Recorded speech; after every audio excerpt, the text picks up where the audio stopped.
All right, so let's take a look at this. So we're going to go through compound interest. So we're going to see how that's different from simple interest, and then also make computations with a formula for compound interest. All right, so we'll go through an activity in class, but for this video, we will go straight to the definition.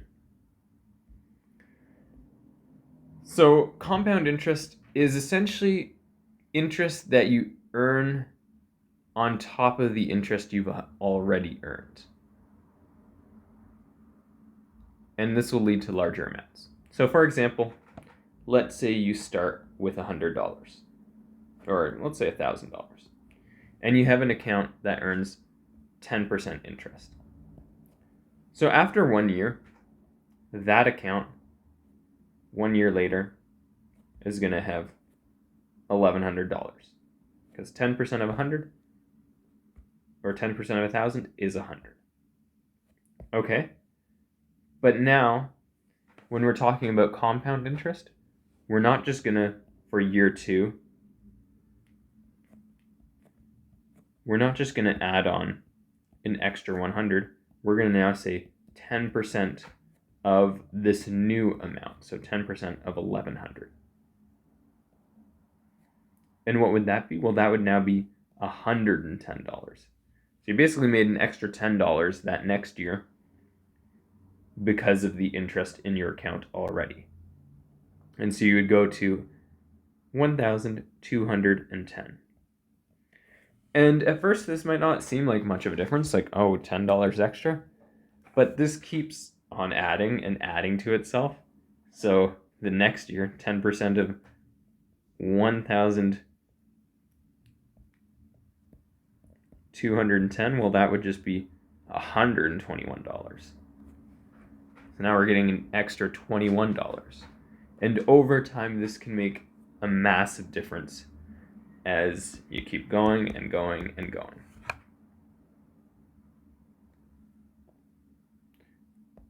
And here's kind of an example of that difference. So if we're looking at, let's say, years on the bottom here versus money on the left side. So these are two accounts. This green graph, that represents compound interest. So something going through compound interest, how much money it would have in the account, versus the red, which is simple interest. And one thing to note is that simple interest, because you're adding just the same amount, we can say that simple interest is linear. So it's a line because of that same amount you're always adding on. Compound interest, though, is different. It's not linear. It's actually growing faster and faster over time. And that's because you're earning interest on the interest you've already earned. And we call this particular graph, we call it actually exponential. And that's something you're going to look at more in future grades. But for now, we'll just go over the name. So this particular curve, and you can see the difference between the exponential, the compound interest, versus the linear simple interest. For example, in about just under 20 years' time, let's say that's about 18 years, the compound interest account will have earned about $6,000. For simple interest to earn or to be up to $6,000, well, you'd need to go all the way to 50 years. So it takes a lot longer if you're just using simple interest to earn and accumulate the same amount. So let's go through an example and actually see calculations of compound interest. Okay, so let's suppose we have an interest rate of just 5% per year. And let's say we're starting with $4,000. So we'll just go through this year by year. So remember, interest is just the principal times the rate of interest times the time. So in this particular case, it'd be $4,000 times 5%, which is 0.05, times, well, just 1 year, because we're just looking at year by year. And if you do 4,000 times 0.05, you're going to get something like $200. Okay, so how do we get the new amount? Well, you just take your 4,000, add the 200, and you'd have $4,200 as your new amount. Okay, so how we continue this table is our new principal is going to be the amount we finished the previous year with. So now when we're calculating the interest, you're going to now start with 4,200 and multiply that by 0.05. And again, we're just doing 1 year of interest here, but we're just starting with that new amount. So if you do 4,200 times 0.05, you're going to now have $210. And now that 210, we're going to add it on to the amount we already have. So 4,200 plus 210 is 4,410. Okay, that 4,410, that becomes our new principal. It's our new starting amount for the next year. And we can again find out what the interest would be on that.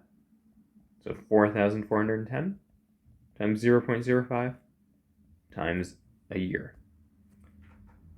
And again, you can work that out and you will get now 220.5. So now we're getting into decimals. That can happen as you keep going year by year with these kinds of numbers. But now we just add that number onto the interest that we have, or the amount that we have. So 4,400 was in our account. Add on 220, and you will get something like 4,630.5. I'll do 50 for 50 cents in our account. Let's do this one last time to see how much money we'd have after 4 years. So 4,630.50 is our starting amount. So that's going to go into our equation. And again, multiply that by 0.05 times 1 for 1 year. And the amount of money we're going to get this time, let's take a moment to calculate that out. It's going to be 231.5, and I'm going to round it off to 3 because you can't have partial cents, so you can always round off to 2 decimal places for these kinds of questions.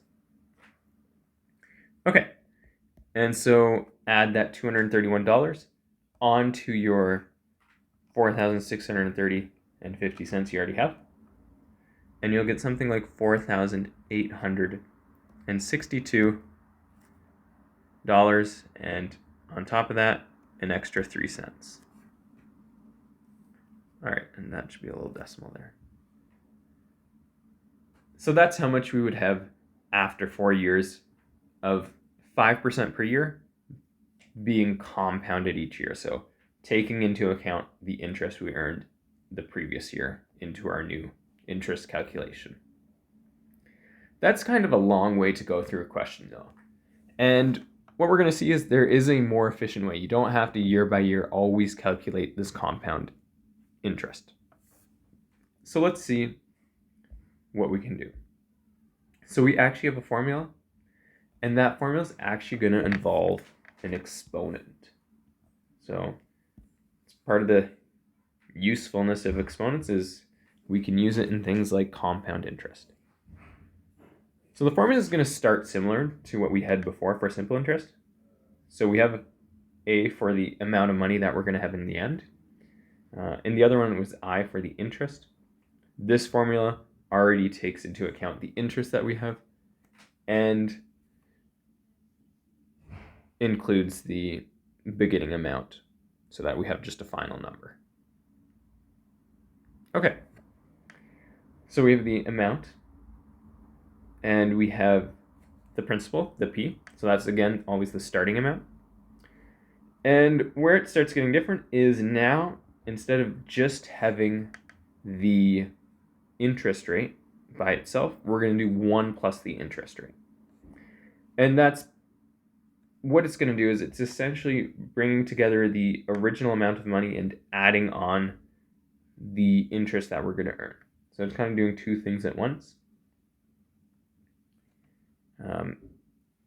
But that's kind of the reason why it's written like that, to take into account the starting amount plus the interest all at once.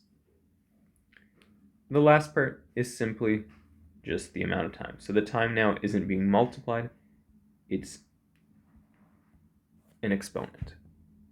Okay, so let's see, how do we make use of this formula?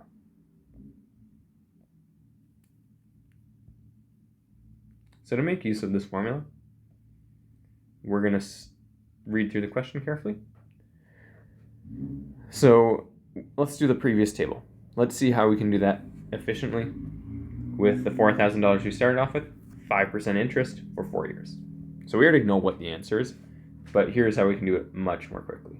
So we know the starting amount, the P value, that's going to be $4,000. The interest rate, that's R.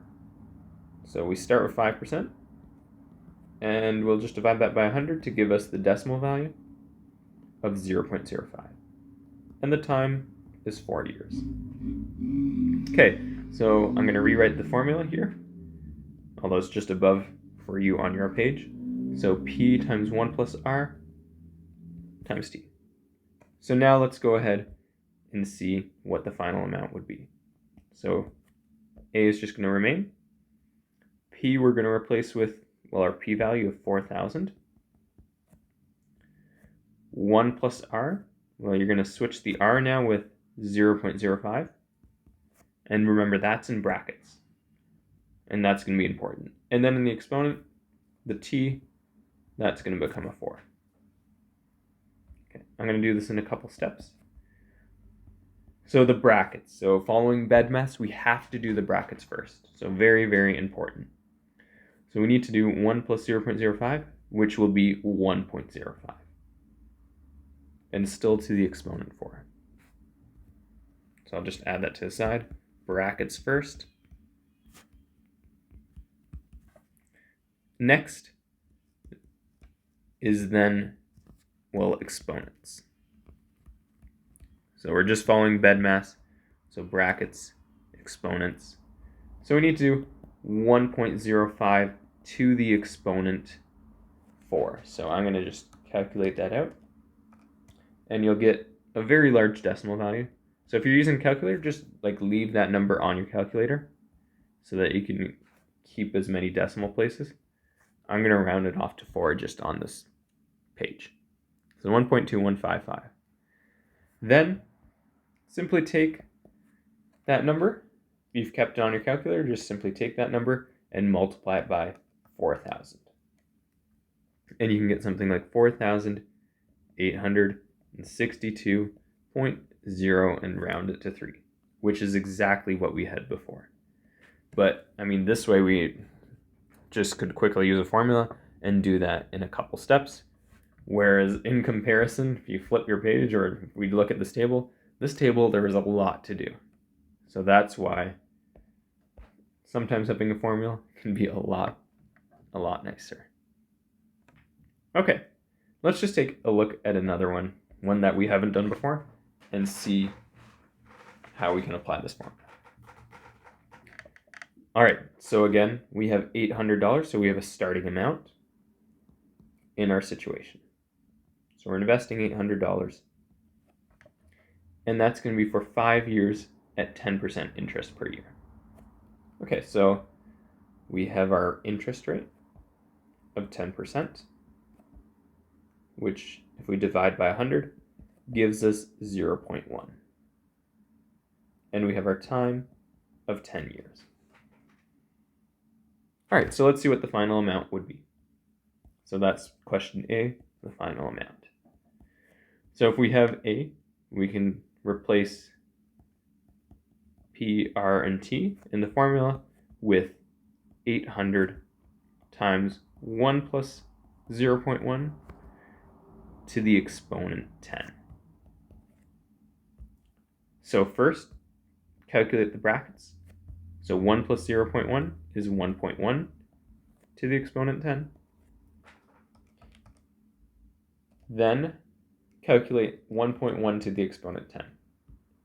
So 800 times, you're going to have 2.59. I'll do it to 4, but keep as many as possible, and hopefully you can just keep it on your calculator and use the number directly from your calculator. Lastly, just do that number times 800. So multiplied by 800, and you should get something like 2,074.99. And I'll do it to 2 decimal places now because we're dealing with money, so our final answer can be to 2 decimal places. So $2,074.99. All right, that's the final amount. How could we figure out the interest earned?